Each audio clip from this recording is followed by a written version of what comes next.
Okay, so good morning, everybody. We're going to continue our discussion with the weekday Amidah.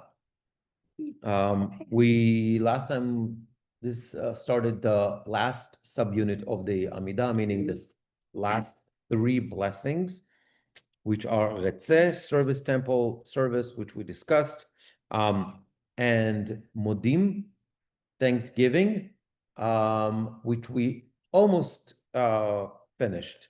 So we finished the bracha, but what's interesting is that there's an insert inside that blessing. So actually there are more than one. The first is a real insert. The other one is something that is between, it's between that bracha and the next bracha. I'll explain in a second, okay? So first of all is page 131. On 131, we have Al Hanisim. That's an insert that we add to this particular bracha, the bracha of Thanksgiving, because what we discuss, hi Terry, what we discuss is a time of particular miracles, and for that we need to give thanks. You can read it in English. We're not going to, I think I kind of quickly mentioned that last time. It's basically we have, in traditional Sidurim, we have two Chagim, two holidays in which we have that insert. One is Hanukkah, one is Purim. Those are the post-biblical, those are rabbinic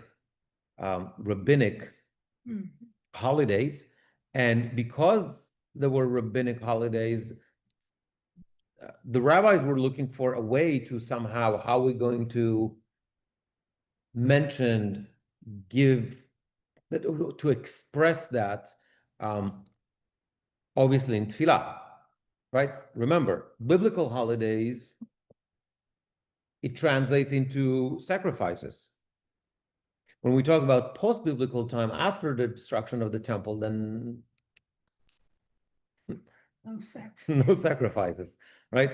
So, and therefore we had to, so therefore the expression of that is in the tefillah. So what do we basically say?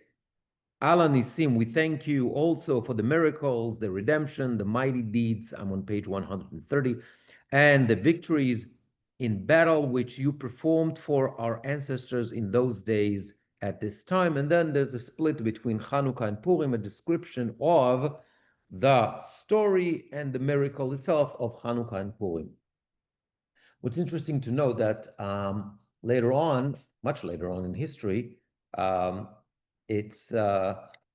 also an Al Nisim that was written after 1948, and some communities, mainly in the what we call the kibbutz adati and the religious kibbutzim, they recite a version of Al Hanisim that is for the miracles of the war in 1948.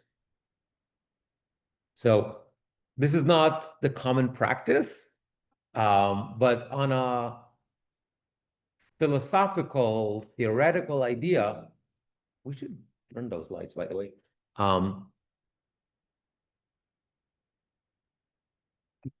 Yeah, better. On a philosophical, theoretical level, I think it's interesting. I think it crystallizes our understanding and our role in history. The rabbis instituted that following those miracles of Purim and Hanukkah.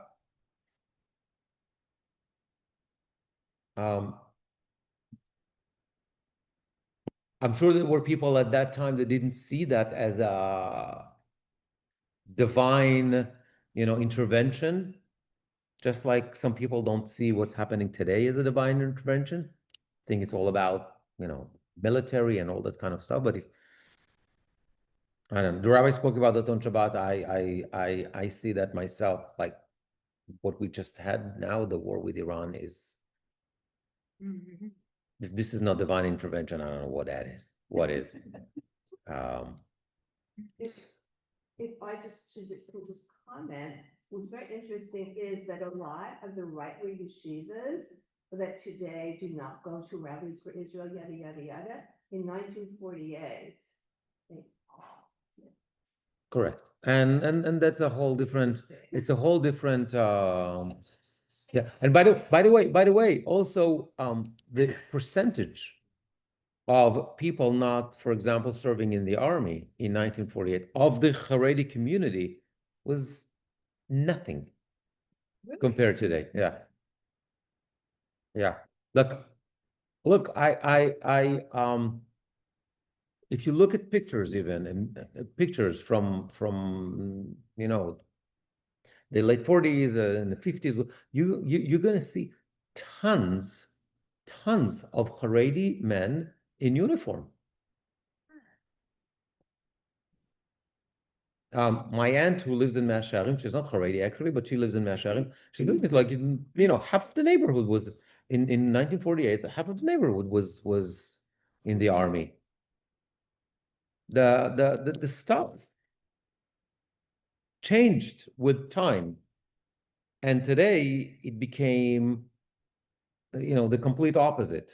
It used to be very, very small percentage of the Haredi community that did not serve in the army back in 48. And now it's a very small percentage that does go to the army.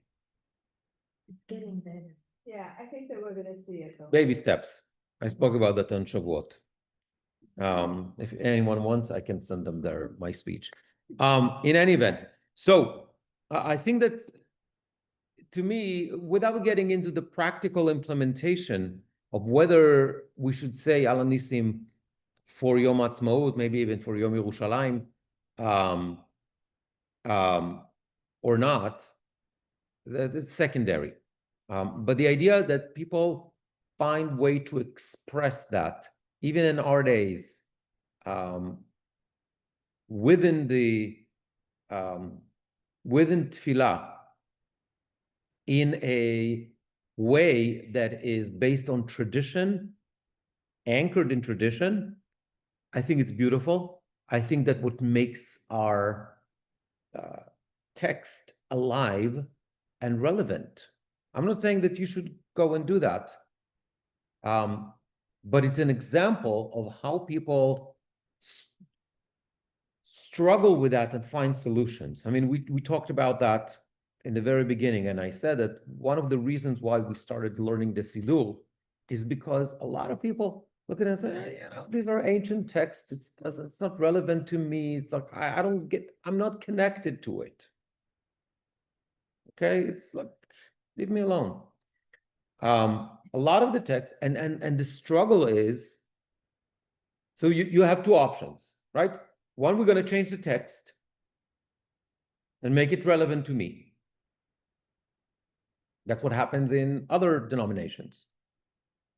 Okay? I'm not saying it's wrong, but it's one approach. Our approach is to struggle with that and find that this is what we're doing. We're learning the text in depth and try to give it meaning so it is meaningful and relevant to us without changing the text. But so adding a Al Nisim for Yom Ha'atzmaut or something, it's something that shows that I want to anchor and I want to be connected to that tradition. I want to be connected to that text, but I need to also include the stuff that's happening today and not just the stuff that happened in the past. Okay, and for that, from that perspective, it's a very authentic attempt to make tefillah relevant and meaningful. Okay, so that's my little debt to you from, I should bring it actually. Let me do this. I'm just gonna Listen to this text, right? So the Alanism is the same thing. We thank you also for the miracles, the redemption, the mighty is exactly the same. And then instead of like the Purim and Hanukkah, right, Bimei Mordechai ve'Esther, or Bimei Matityahu, listen to this. When the armies of the Middle East rose up against your people Israel and sought to destroy, slay, and exterminate the inhabitants of your land, young and old, children and women, and among them those who had survived the sword and were saved from the horror of your enemies, flames from one from a city, two from a family, hoping to find a resting place for the soles of their feet in your land, and you had promised them. Then you, in your great compassion, stood by us, and you can see that it's very, very, very parallel to the text of the Hanukkah and the Purim. Stood by us in our time of distress, thwarted, Thwarted. Yes, that word. Their counsel and frustrated their plans, raised up upright and established our liberty, championed our cause, judged our claim, avenged our wrong, delivered the strong into the hands of the weak, and many into the hands of a few, the impure into the hands of the holy. You can see it's exactly the same like the story of Hanukkah. So I have to look in who exactly wrote that, but there are a couple of, yeah, so there's anyway, very interesting. Okay, so after that blessing of the Thanksgiving, we're on page 133 on the top, during the repetition of the Amidah, we have Birkat Kohanim. We have the priestly blessing that here in Chutz La'aretz, outside of Israel, being recited by the Chazan. In Sephardic communities, it's being recited by the Kohanim themselves every day. And in Israel, it's by everybody, every day by the Kohanim themselves. Okay, in Chutz La'aretz, outside of the Ashkenazi custom is that the Kohanim go up for Birkat Kohanim, for Duchaning, only during Musaf of Yom Tov. Yeah. Okay, there are many reasons for that. Actually, there's a series of books called Ratz Katzvi that were written by Tzvi Reisman. He lives here in LA. And in that book, in that series, he brings 15 or 16 different reasons for, what's the source for this Ashkenazi custom. Either way, what is going on? Why it's there? And so this one goes back to the times of the temple. In the temple in Yerushalayim, after bringing the Tamid Shel Shachar, after bringing the Korban Tamid Shel Shachar, the Kohanim blessed the people with this. We know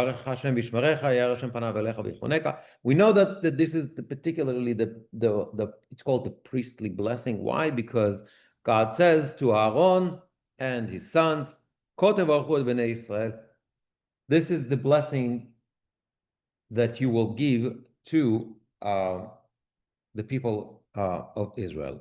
And what's interesting to note also is Va'ani avarachem. The pasuk in the Torah says, and I will bless them. That means that the Kohanim is just a vessel through which the blessing flows from God to the people. It's not that we say that the Kohanim have this power to bless, to give whatever. The blessing comes from God. There's no question. Shouldn't be any misunderstanding. Okay. Unfortunately, today, I think that a lot of people are confused. They think that people have all sorts of stuff, but powers, whatever that means. Everything comes from God. Must be very clear about that. Well, that's a different story. But Okay, so everything comes from God, but and that particular blessing, okay, what we say, may the Lord bless you and protect you. May the Lord made his face shine on you and be gracious to you, and may the Lord turn his face toward you and grant you peace. This is the blessing that we receive from God, and the Kohanim being the vessel through which that blessing is being offered to us. Now, so in the temple, after the Tamid Shel Shachar, after bringing sacrifices, the Kohanim went to the courtyard and they gave that blessing to the people. And because of that, we have that as well in our daily Amidah.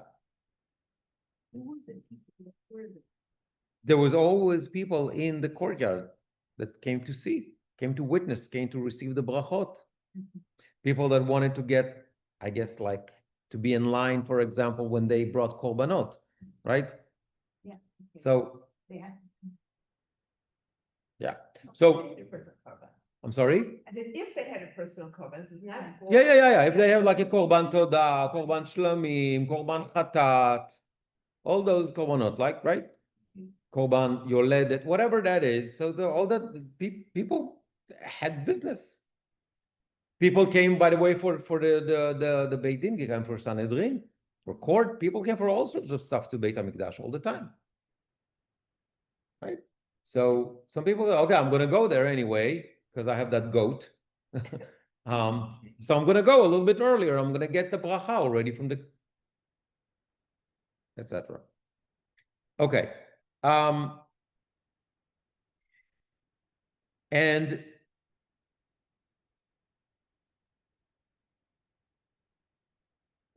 the practice is that indeed, when there's no Kohanim, or when the Kohanim are not going up, the Chazan does that. Okay, which brings us to the, and why specifically there?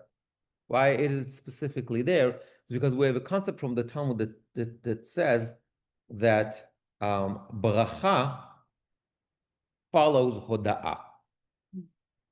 The blessing comes after thanksgiving. So after giving thanks, then we have bracha. And actually, ultimately, the bracha is the next bracha, the blessing of peace. So we're going to talk about that in a second, but this is kind of like already a prelude to the next bracha. Yes? So during the week that on the Chagim when we have Kohanim. Yeah. So in the Sidurim, Masurim, whatever, there is a sentence after. Are you going to talk about that? I could, not today, but because that's a whole thing by itself. Hatavat Chalom. Yeah. Well, not just the It's not Hatavat Chalom. It's all connected. Yeah. So, okay, let's make a note because I do have. I actually do have info about that. It's somewhere, not here. It's in a different folder. I'm going to get that, and we're going to discuss it next week.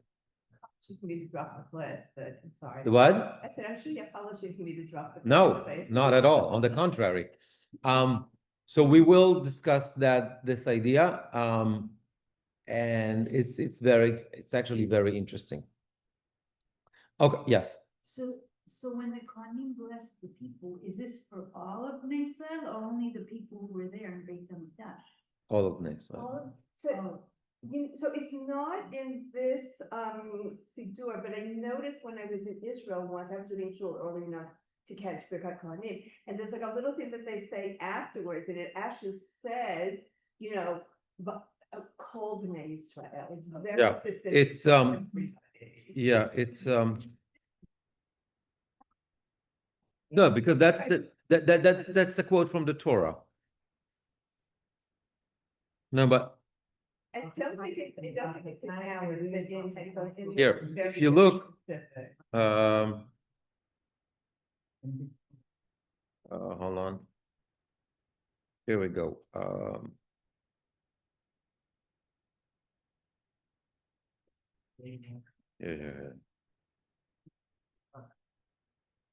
Here. So go into page 837. 837. Look at the second paragraph where you have what the Kahal says and what the Kohanim say at the end of Birkat Kohanim. Okay, so we can look at the English actually. It's 836. I'm in the middle there. The congregation say, "Majestic one on high who dwells in power, your peace and your name is peace. May be your will to bestow on us and on your people, the house of Israel." That's okay. Life and blessing as a safeguard for peace. Okay, so if you look at the Hebrew, shetasim aleinu ve'al kol amcha beit Yisrael. Okay, and by the way, and the Kohanim say, Master of the universe, we have done what you have decreed for us.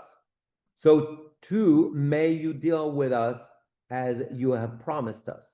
Look down from your holy dwelling place from heaven and bless your people, Israel, and the land you have given us, as you promised on oath to our ancestors, a land flowing with milk and honey. Uvarech et amcha et Israel. That's what they say, the Kohanim. Okay, so that answer your question. Okay. Good. Which brings us to Shalom, the last bracha of the Amidah. So it's important to note that in Nusach Ashkenaz, we have two versions of that bracha. We have what we recite in Shacharit and what we have in Mincha and Arvit. Just look at, just for a second, for example, in page 229. Page 229, second paragraph, middle of the page, you'll see Shalom Rav al Yisrael Chatasim Leolam, right? And this is what usually in the Ashkenazi Nusach we recite on Mincha and Ma'ariv, weekdays. Actually, not on weekdays, also on Shabbat. And then in the morning and fast days, we recite the Sim Shalom. And there's a huge debate. Not a huge, but whatever. There's a difference in practice within the Ashkenazi communities what to do with with Shabbat Mincha. Okay, let's explain what's going on. Let's read first of all the bracha first of all. Okay, so the 132. Grant peace, goodness, and blessing, grace, loving kindness, and compassion to us and all Israel, your people. Bless us, our Father, all as one with the light of your face, for by the light of your face you have given us, Lord our God, the Torah of life and love of kindness, righteousness, blessing, compassion, life, and peace. May it be good in your eyes to bless your people Israel at every time, in every hour, with your peace. And then the Chatimah, blessed are you, Lord, who blesses his people Israel with peace. Now, so we recite in the Ashkenazi Nusach, at least, we recite Sim Shalom, that version, in the morning, and also Mincha of Ta'anit Tzibur, of fast day. Why? Because this version of the bracha is connected to Birkat Kohanim, to what we just said before. So we can actually look through that. When you say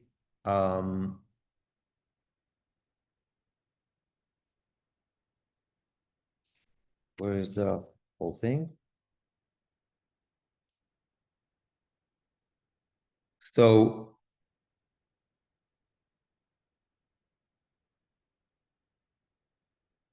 there's if you look at through the text, so okay, Sim Shalom Tova Uvracha. Bracha is Yevarechecha. And then we have I have like here in my okay. Yevarechecha is the blessing, is bracha, right? Yevarech Hashem v'yishmerecha. That is explained by the Mefarshim as tova, because protection is tova. Okay, and then what we have, Ya'er is kindness. That's chesed. Okay, chen v'chesed in the second line. Okay, Ya'er, and then what we have, vichuneka. That's chen. Okay, that's the first line, first word in the second line. Then we have Yisa Hashem panav elecha v'yasem lecha shalom. So Yisa is explained as Rachamim. That's the third word. And v'yasem lecha shalom. Shalom is obviously Sim Shalom. So we find all those elements of Birkat Kohanim within the first two lines of Sim Shalom. And since Birkat Kohanim is recited only in the morning, we do not, we recite Sim Shalom in the morning and Shalom Rav, which is another version of the same tefillah, basically the same, in Mincha and Arvit. What happens on a fast day? Okay, well, for that, we have to go one step before that. Why don't the Kohanim recite Birkat Kohanim at Mincha, weekday Mincha, in Israel, for example, not here? What? In Beit HaMikdash they did. Yeah, in Beit HaMikdash. So they did it after the Shacharit, the Tamid Shel Shachar, and the Tamid Shel Ben HaArbaim. Okay, they did that twice. But why we have it only in the morning and not in the afternoon at Mincha, has to do with historic reasons. Because Mincha is in the afternoon. People have lunch. What do they do on lunch? They drink wine. Well, at least back then. And because they drink wine, they cannot, the Kohen that drinks wine cannot go do Avodah. Birkat Kohanim is representative of the Avodah in Beit HaMikdash, and therefore, Chachamim decide, okay, we're not going to have Birkat Kohanim in the afternoon. So the Kohanim can have Kiddush Club. Absolutely. They could be, Without drink. no, they could be if it's not their turn to work in Beit HaMikdash. You know, they had like, what? On travel? On Shabbat. No. They don't go. On Chag, absolutely. Kohan. By the way, interestingly, no. It's important. It's an important note. Have you noticed what do we do in Simchat Torah? Drink. Correct. And because of that, There's no Birkat Kohanim on Simchat Torah. when is the Birkat Kohanim on Simchat Torah? In Shachrit, not in Musaf. Yeah. Because we know that they will drink. So in Shachrit, they're not drinking yet. So we switch that to correct. And Kohanim that drink, not supposed to go to the Birkat Kohanim. So if they go to Kiddush Club during the Haftarah, they should not go up for Birkat Kohanim in Musaf. But do they? You could be. I don't know what's going on in Kiddush Club. Maybe you're not up with this. So Officially, there's no Kiddush Club. So. yeah. So I don't know what's going on. Okay, so that brings the question, what happens in a fast day, right? Because I said on Mincha, on fast day, there is no lunch. There is no lunch, there's no drinking, and therefore they're going up for Birkat Kohanim also at Mincha.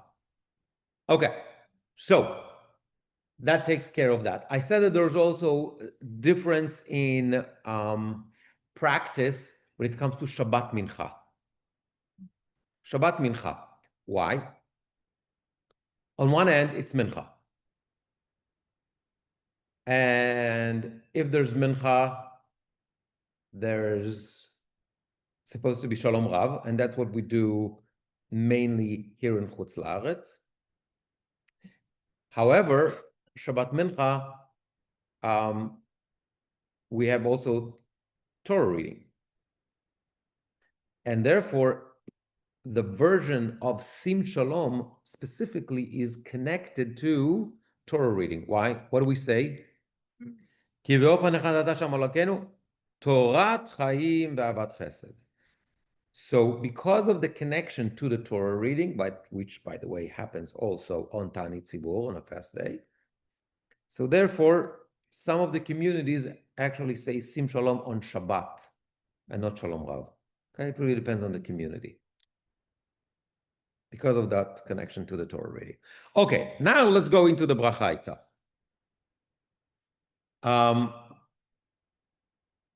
The Gemara says that this particular bracha was chosen to complete the Amidah. Why?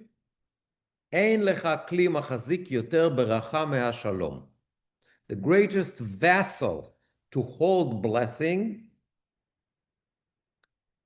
the greatest is peace. And because of that, peace is the last one because it holds, so to say in a metaphoric way, all the blessings of the Amidah. Okay. So the word shalom, then I'm going to take it to the personal aspect in a second. Shalom comes from the word shalem, which means whole or complete. So you see where I'm going with that now? Sim shalom, when I'm talking about peace, and that I understand that in the context of complete whole, so I'm asking for wholeness or completeness. So there's no shalom if people they're not whole with themselves, definitely with others, but I'm saying even within themselves. Physical, ethical, emotional, we're asking to be whole because that's a prerequisite for me to have peace with others. If I'm not okay with myself, there's no way I'm going to be in peace with somebody else. Okay, so what is the task here? I'm saying, first of all, I need to ask myself, who do I need to make peace with today? When I ask Sim Shalom, God grant peace, what is my role? I think you need to be at peace with yourself. Correct. You can be at peace with somebody else. Right, but first of all, I need to identify who are those that I'm not in peace with. Also, right? I need to identify. And then I need to ask myself, it's not always that I can do something about that, but I need to at least to ask myself, is there something I can do about that today? Sometimes it's to let go. Let go of anger, stuff like that. That's also going to help me achieve that state of completeness, wholeness, which is prerequisite for peace. Peace within myself that will perhaps allow me to reach peace with others. Okay. A couple of words that I want to talk about. So what is chen? Chen we translate as grace, right? We say chen v'chesed v'rachamim. So when the receiver, what does it mean? It means when the receiver finds favor in the eyes of the giver. That is chen. Chesed is loving kindness. Comes from the generosity of the giver, whether the recipient deserves it or not. And then rachamim, mercy is granted even when it is not deserved. This is why we ask God for rachamim all the time. Okay, so you see, chen, chesed, rachamim. You see, like the different levels. Okay, then when we say, we ask God to bless us, and then we say, ki ve'or panecha natata lanu, right? Because, how they translate? For by the light of your face, you have given us, blah, blah, blah. What's All panecha. What is the light of your face? Well, what does it mean? The light of your face. Interesting. Okay. So the commentators had a little bit different. You've been, you watch Disney a little bit too much. Smile. Light of your face. No, just kidding.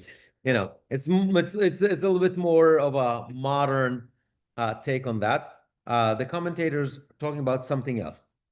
All panecha, the light of your face, it has something specifically talking about revelation, God's revelation. All light is a metaphor for revelation, when darkness is the opposite of that. It's what we call hester panim, right?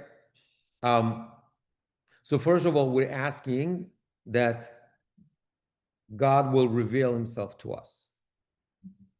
And then number two, it's that we want that light,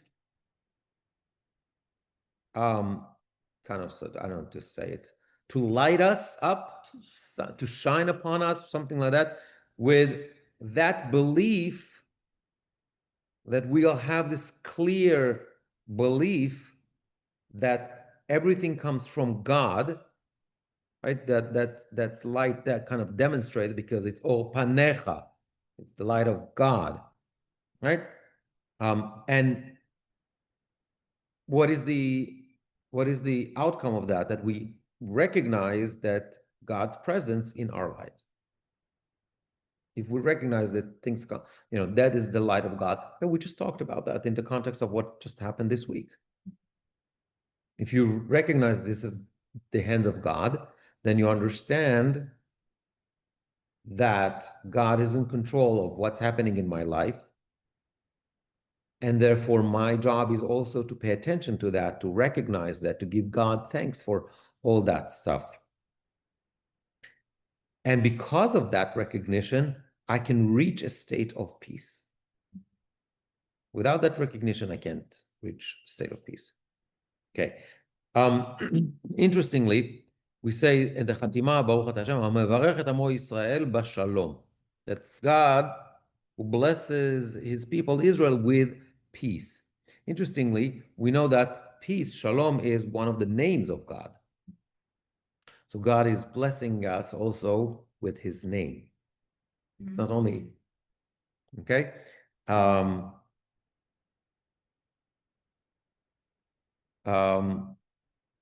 Okay.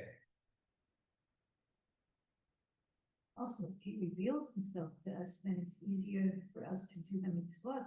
Obviously. Obviously.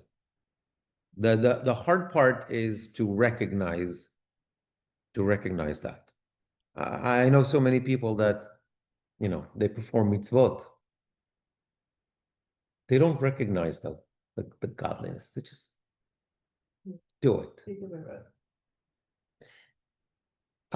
Let's see that footnote for a second. On page 133, 132. Peace, shalom, means more than the English word peace. It also means completeness, perfection, harmonious interaction. The prophets of Israel were the first in history to conceive of peace as an ideal. Most famously, in the words of Isaiah, nation shall not lift up sword against nation, neither shall they learn war anymore. Peace is the ultimate hope of monotheism, with its belief that the world is the product of a single will, not the blind clash of conflicting elements.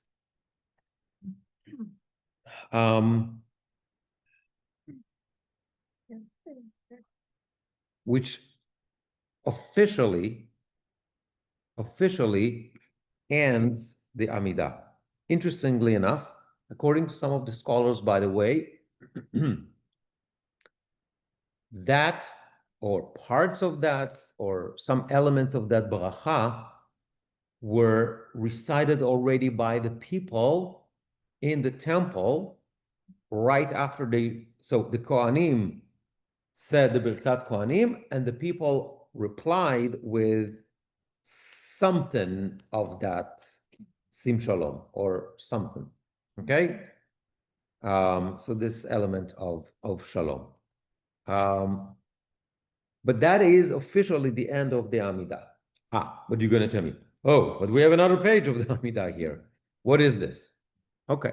So before going into that page 135, look at the very bottom of 133. There's another verse from Psalm 19. Right. And the verse said, may the words of my mouth and the meditations of my heart find favor before you, O Lord, my rock and redeemer. So if you remember a while ago when we started the Amidah, we started the Amidah with a verse from Tehillim. You can go back to page 109, and we say, Hashem sfatai tiftach u'fe'agi teilatecha. That's from Tehillim 51. O Lord, open my lips so that my mouth may declare your praise.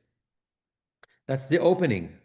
And we have an ending also from Tehillim.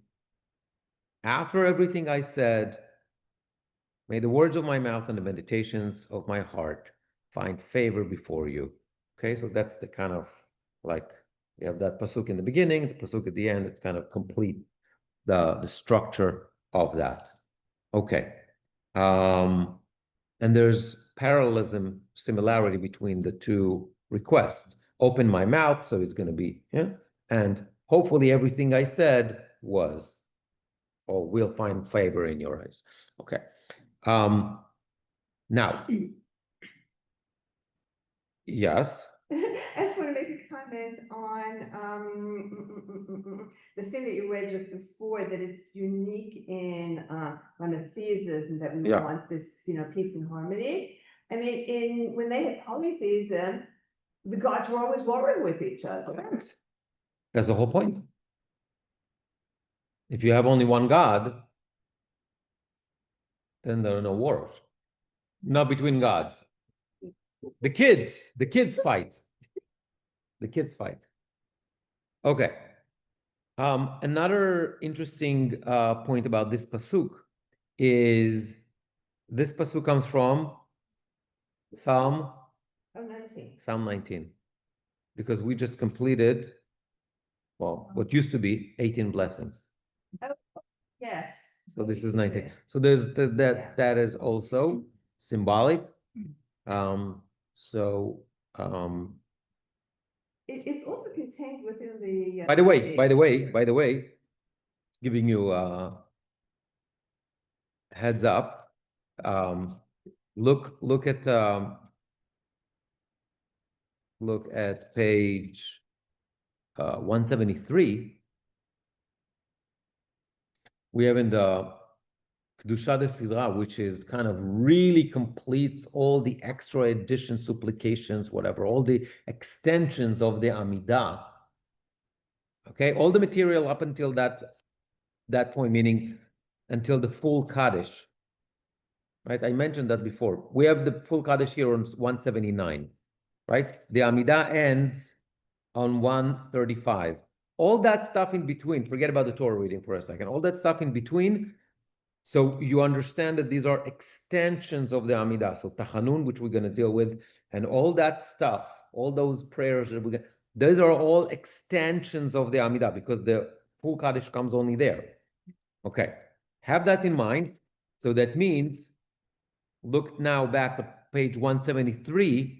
When we insert another psalm, it's from chapter 20, because we had the 18 blessings, we had the Yule Ratzon that represent the 19, and then we go into Psalm 20. So there's like all that playing with the numbers as well. Okay, fine.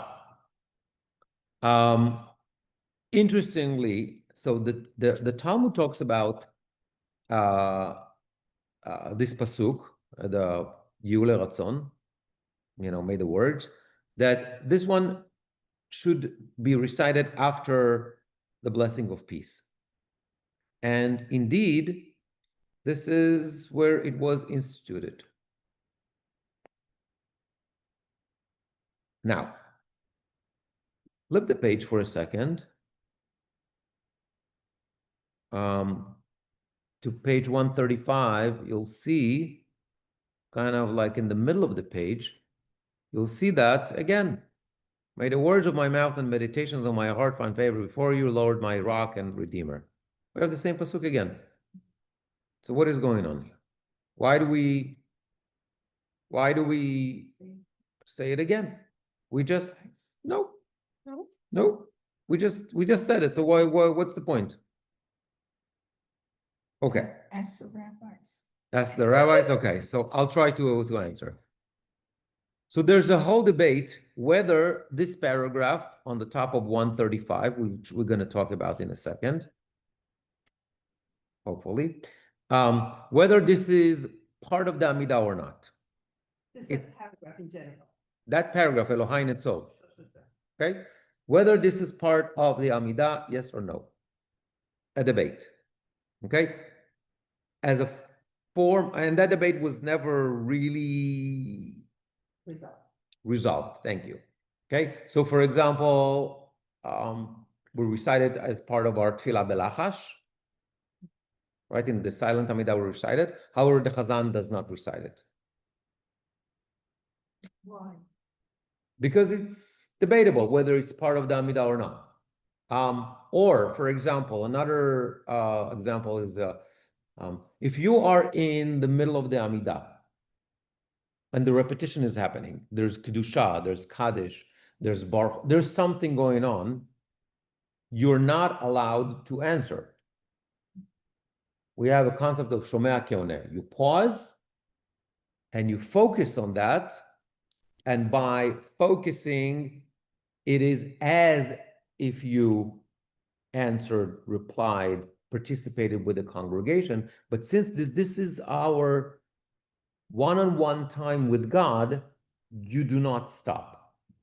I mean, you do not stop to do something else. You pause and you wait. But if you are in that section, already in the Elohai Netzol, yes, you can. So you do answer for Kaddish and Baruch Hu and Kedusha and all that stuff.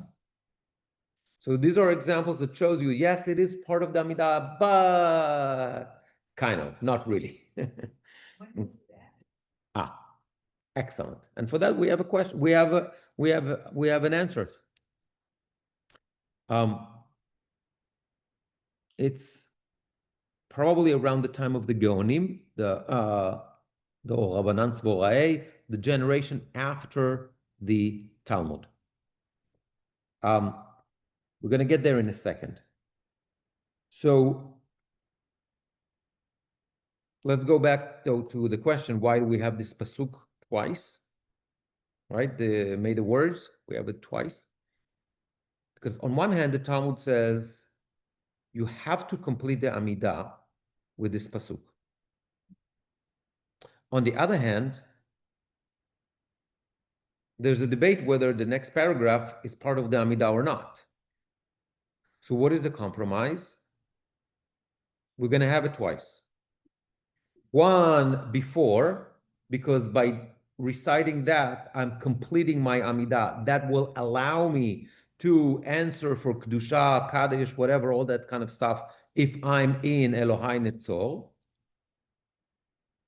But I don't want to take the original place where it is, which is the end of Elohai Netzol, and therefore it's twice. And indeed, if one does not say, that's the halacha, if someone does not say Yihiyu leRatzon, may the words, after the blessing of Shalom, you cannot answer for Kaddish and whatever, and Kedusha and all that kind of stuff, even if you're in Elohai Netzol.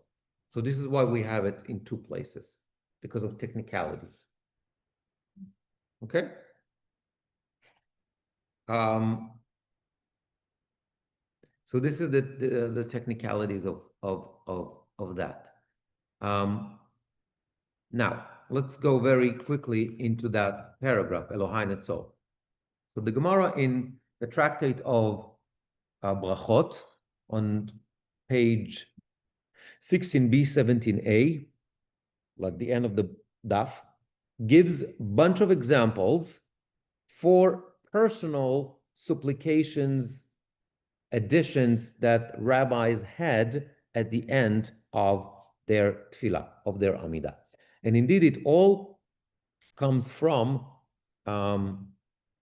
the concept that the Talmud says that after the tefillah, meaning after completing the Amidah, one who wishes can add as much as they want, even the whole tefillah of Yom Kippur.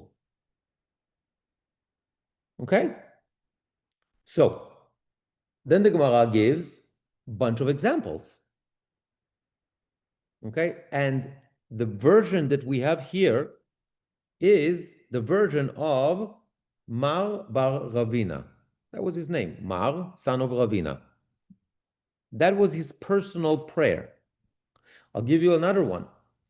If you remember on Rosh Hashanah Yom Kippur, we have Elohai, Ad shelo notzarti eini chedai, v'achshav shenotzarti כאילו לא notzarti. That's another example, I don't remember now the name, of another, so it's another version of a personal prayer that the Gemara quotes.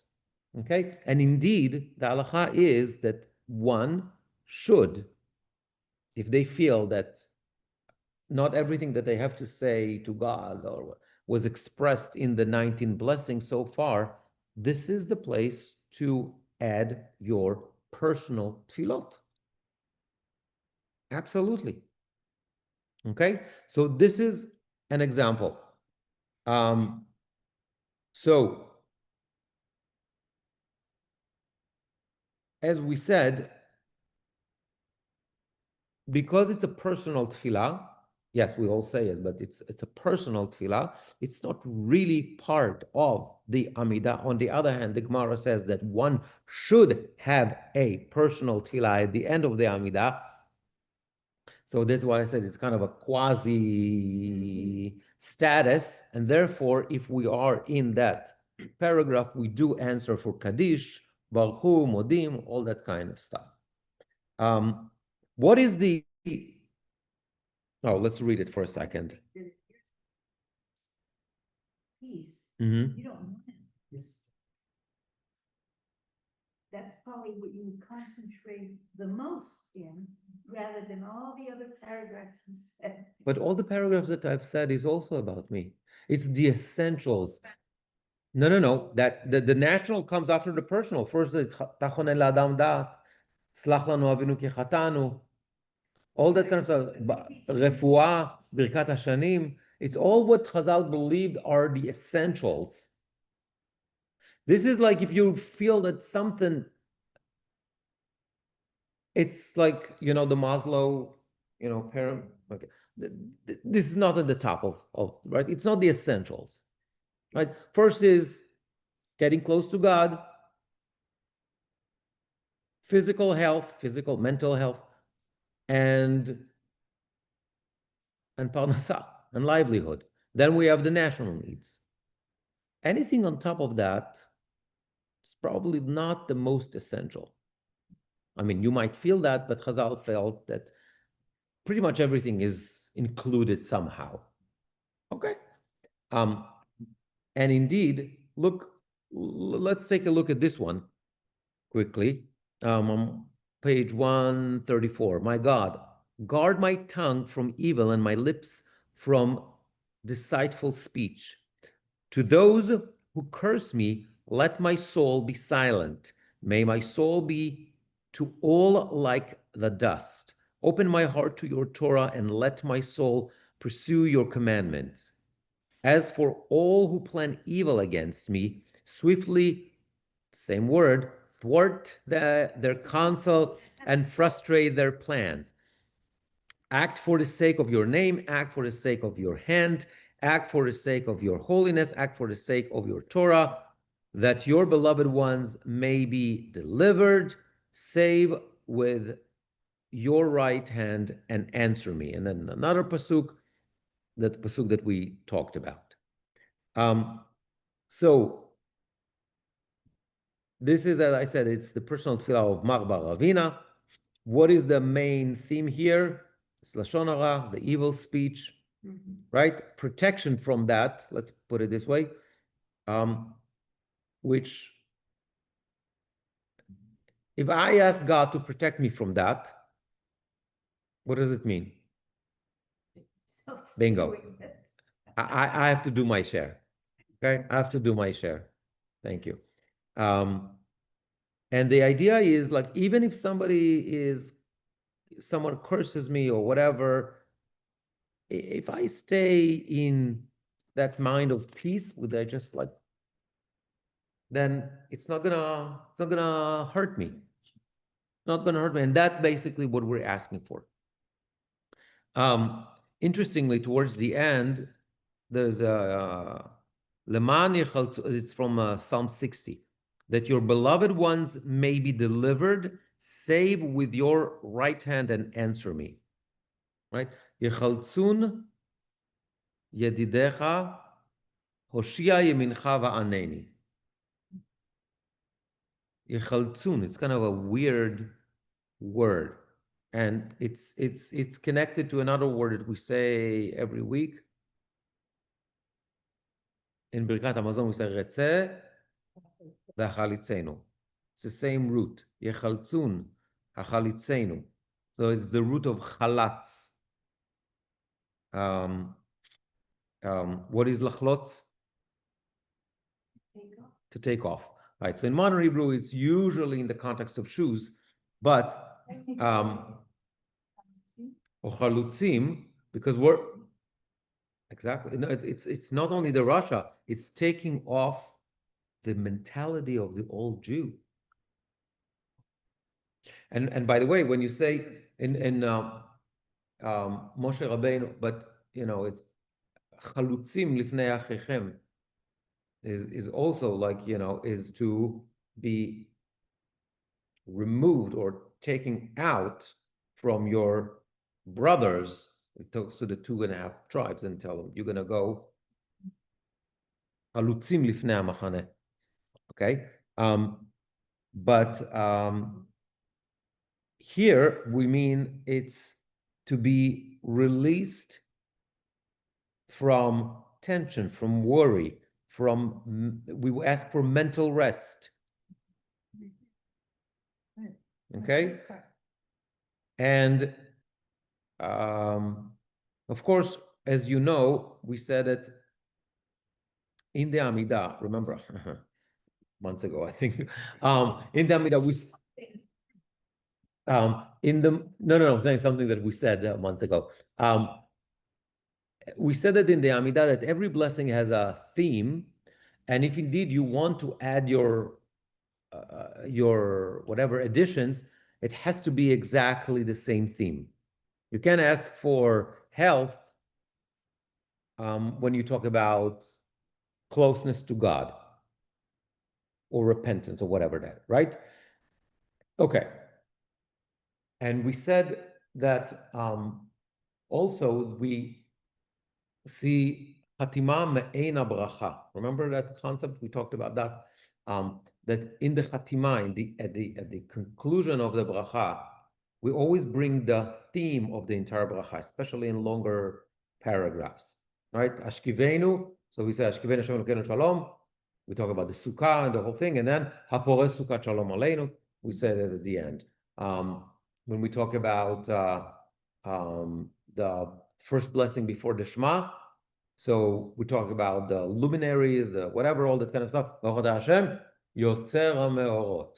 Right, talks again about the luminaries, even though we went to other places. Ahava Rabbah, right, the second blessing before the Shema, we talk about the love, even though we talk about later on about the Torah and the commandments. Habocher b'amo Yisrael be'ahava. Why? Because ahava, we started, we're going to end with ahava. So there's a concept that's called Chatima me'ena bracha. So you have kind of a little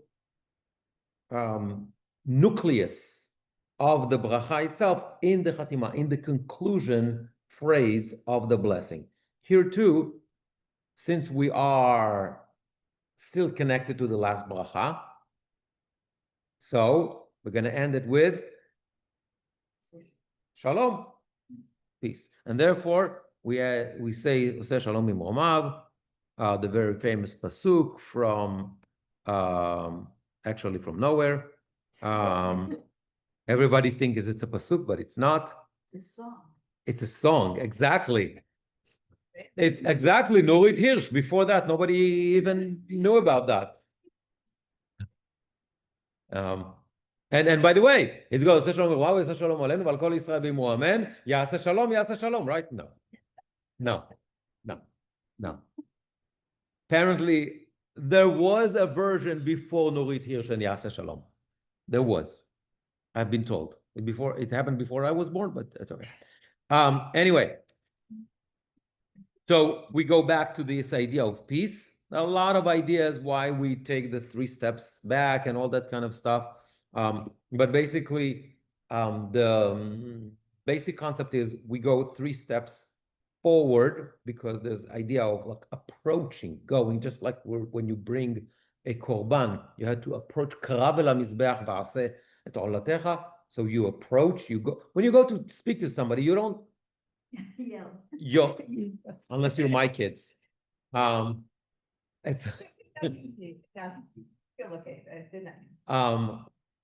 usually when you want to have a conversation, especially an intimate conversation with somebody, you approach. Okay, so this is a symbol. I mean, God is everywhere, but it's symbolic, kind of like you approach, right? So you do this 3 steps in the beginning. So now it's the 3 steps back. Why? Also, כעבד הנפטר מפני רבו. So the Gemara talks about this idea when a servant leaves the room, right? When the servant goes into the master, so they have a conversation, whatever that is, and then when they leave,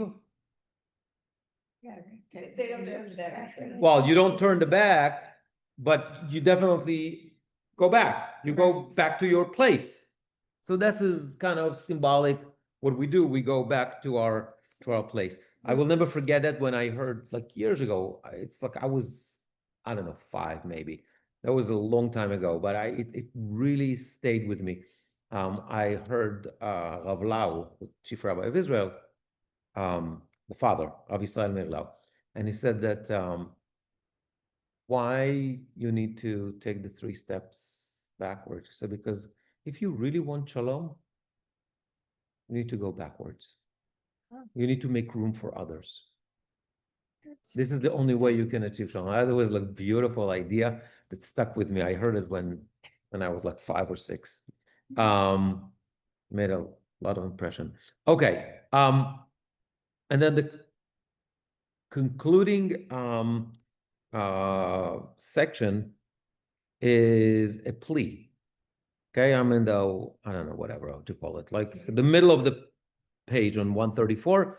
May it be your will, Lord our God and God of our ancestors, that the temple be rebuilt speedily in our days, and grant us a share in your Torah, and there we will serve you with reverence as in the days of old and as in former years. That is the plea, and we complete with a verse from Malachi. Then the offering of Judah and Jerusalem will be pleasing to the Lord as in the days of old and as in former years. So we understand that the verse kind of capture the idea of the plea. Why do we say that plea here all of a sudden? Because we want to remember that this is a substitute. At the end of the day, this is a substitute for the sacrifices. Now, that was a later addition. That was a later addition to the Amidah.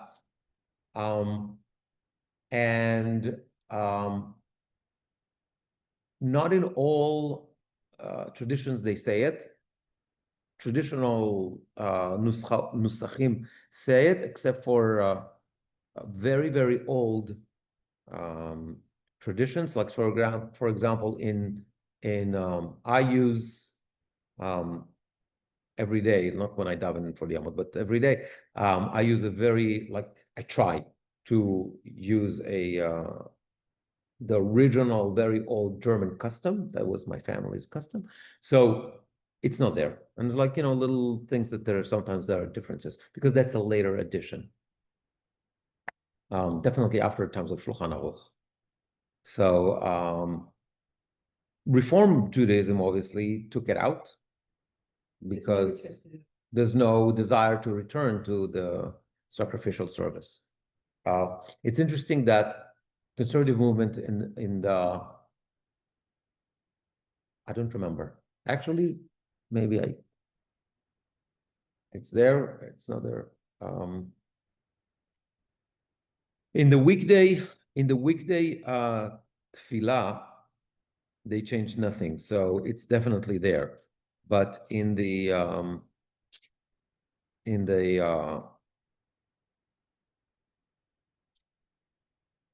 Shabbat Siddur, the Lev Shalem, I'm trying to remember.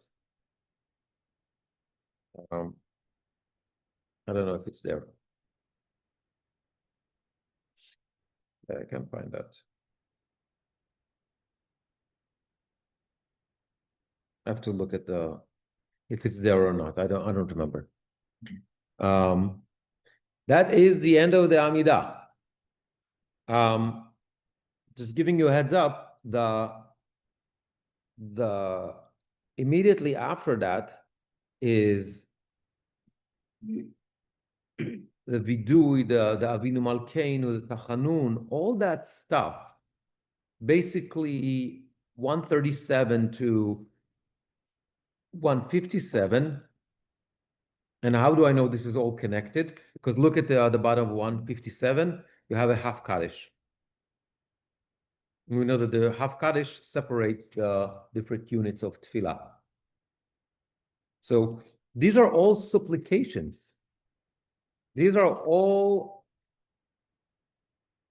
additions to the Amidah, one way or another. Yeah, sometimes we say it, sometimes we don't say it, whatever. We're going to deal with that. But generally speaking, it all stems from what the Talmud says, that one could add their own personal tefillot and add tachanunim, add supplications after the Amidah. The rabbis realized that people are not going to do that, and they decided to do it for us. For historic reasons, they added and added more and added more and added more, and we ended up with something that is, I didn't say that, but longer than the entire, if everything is added, like some days, like for example, with Avinu Malkeinu, with Monday and Thursday editions, with all that stuff, it's longer than the entire Amidah.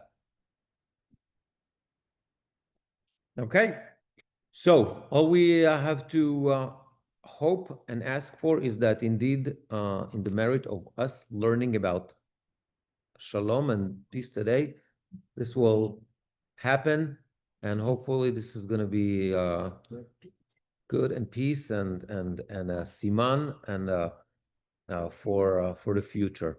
Okay, next week, same time, same place.